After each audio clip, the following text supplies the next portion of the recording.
సంధ్యారంభ విజృంభితం శృతిశిరస్థానాంతరాధిష్ఠితం సప్రేమభ్రమరాభిరామమశకుర్సద్వాసనాశోభితం భోగీంద్రాభరణం సమస్తసుమనఃపూజ్యం గుణావిష్కృతం సేవే శ్రీగిరిమల్లికార్జున మహాలింగం శివాలింగితం. ఆధ్యాత్మిక మిత్రులారా, ఈ భవిష్యత్ దర్శిని కార్యక్రమంలోని మాలలు వాటి మహిమలు అనేటువంటి కార్యక్రమానికి హృదయపూర్వక స్వాగతం. మీ యోగానంద శర్మ. శ్రీపీఠము రుద్రాక్షశాల and Navaratna emporium, new Nallakunta, Shivam road, Hyderabad and Manikonda, Hyderabad and Chennai, Palavakkam. Phone number 9494409777. Since 1990 reach your destination.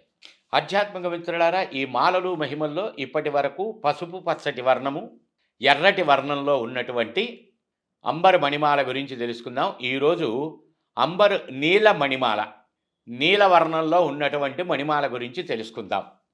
నీలవర్ణం నీలగంధం నీల పుష్పం నీల ఛత్రధ్వజరథ పతాకాది శోభితం దివ్యరథ సమారూఢం మేరుం ప్రదక్షిణీకుర్వాణం కాశ్యపాత్మజం ఇత్యాది అనేక సందర్భములలో నీలవర్ణంగా ఇక్కడ చెప్పటం జరుగుతుంది. శనైశ్చర గ్రహం ఆదిత్యాది నవగ్రహములలో శనైశ్చర గ్రహం ప్రధానం.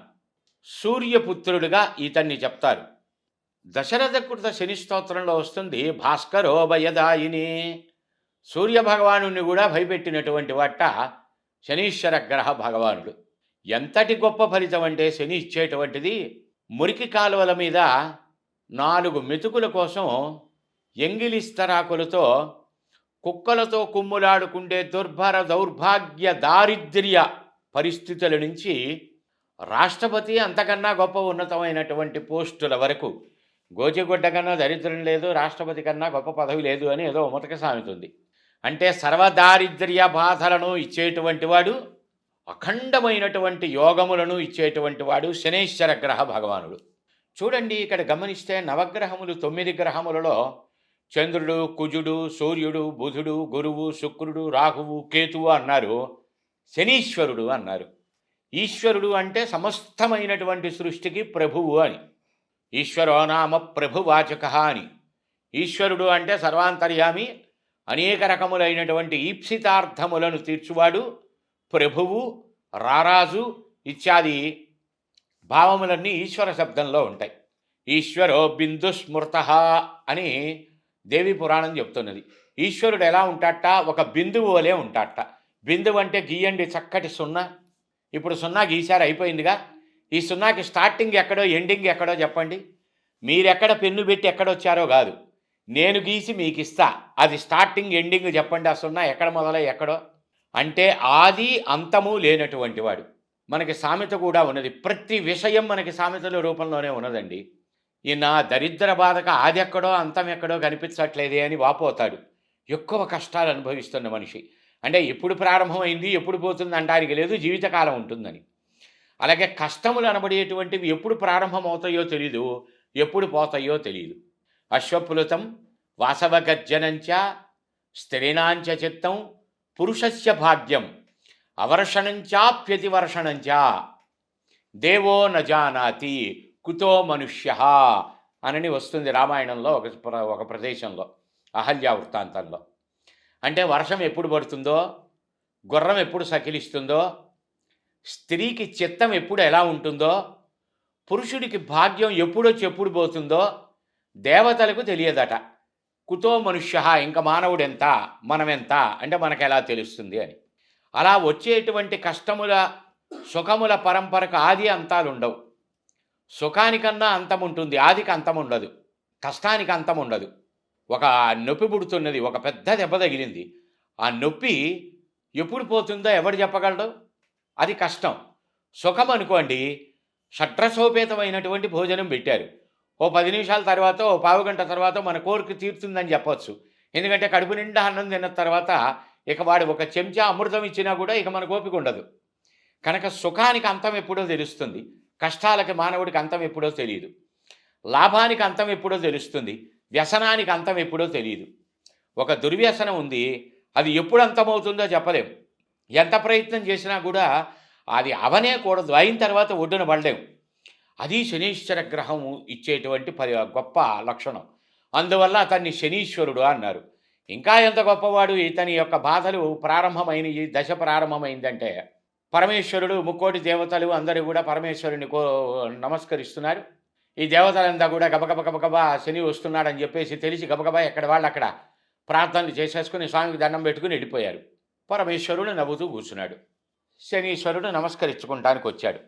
నమస్కరించటానికే వచ్చాడు, పట్టడానికి రాల. శనీశ్వరుడిని చూసి పరమేశ్వరుడు అన్నట్ట, ఏండి ఇక్కడ శని గొప్పవాడా పరమేశ్వరుడు గొప్పవాడా, పరమేశ్వరుడికి కూడా ఇంత ఈ తర్కం పనికిరాదు. శని ఎంత గొప్పవాడు అంటానికి చెప్పబడిన ఉదాహరణ, అంతేగాని ఇక్కడ పరమేశ్వరుడు తక్కువ శని ఎక్కువ అని కాదు దాని భావం. సరే, వెంటనే ఏమిటి స్వామి అంత చిరునవ్వుతోటి ఉన్నారు అని అడిగాట శని. ఏమి లేదురా, నువ్వు వస్తున్నావు అనేసరికి అందరూ పారిపోయారు, ఎందుకు అంత భయం అని. మరి మీరు నాకు ఇచ్చిన శక్తే కదా స్వామి, నేను పట్టానంటే మాత్రం అది అసామాన్యమైన విషయం. భాస్కరో భయదాయిని, సూర్యభగవానుడే భయపడిపోయాడు నా దెబ్బకి, నీ తలకాయలే అన్నాడు. ఇట్లా మాట పెరిగింది. సరే స్వామి చూద్దాం, సృష్టి కార్యక్రమంలో ఎవరి శక్తి వాళ్ళకి మీరే ప్రసాదించారు కనుక నేను నా కర్తవ్యాన్ని పాటించవలసిందే, రేపొద్దున 10 గంటలకల్లా వచ్చి పట్టుకుంటాను అన్నట్ట. 10 గంటల దాకా చూసి పరమేశ్వరుడు విడుదుంపలేగా నేను ఇచ్చిన శక్తి ఎందుకు వచ్చిన తలకాయ నొప్పని ఒక సప్త సముద్రంలో అవతల చీమలు దూరని చిట్టడవి, కాకులు దూరని కారడవని మన తెలుగు కథల్లో చెప్పినట్టుగా ఓ మర్రి చెట్టు త్వరలో దాక్కున్నాడు 12 దాకా. 12 తర్వాత అభిజిత్ లగ్నం వచ్చింది. ఇది మంచి సమయం అనుకున్నాడు, కైలాసానికి వచ్చాడు. శనీశ్వరుడు కూడా శివుడు అక్కడ కూర్చోగానే శని కూడా లోపలికి వచ్చాడు.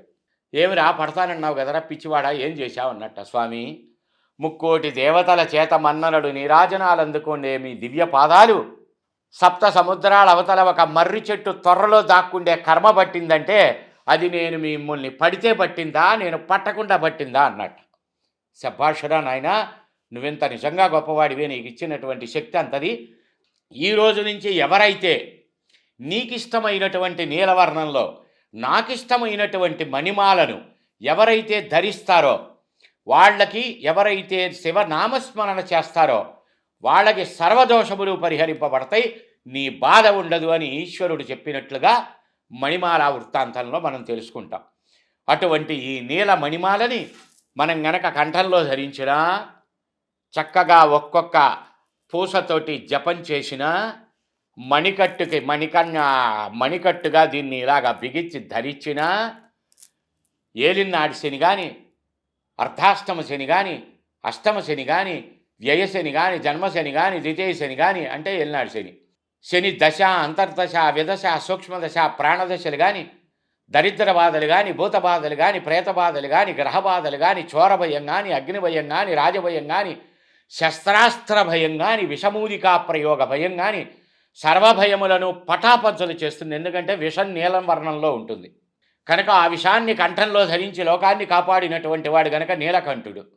ఆ నీలకంఠుడి పేరే ఈశ్వరుడు. ఈ నీలవర్ణాన్ని గదిబడి శని, శని ప్లస్ ఈశ్వర, శనీశ్వర.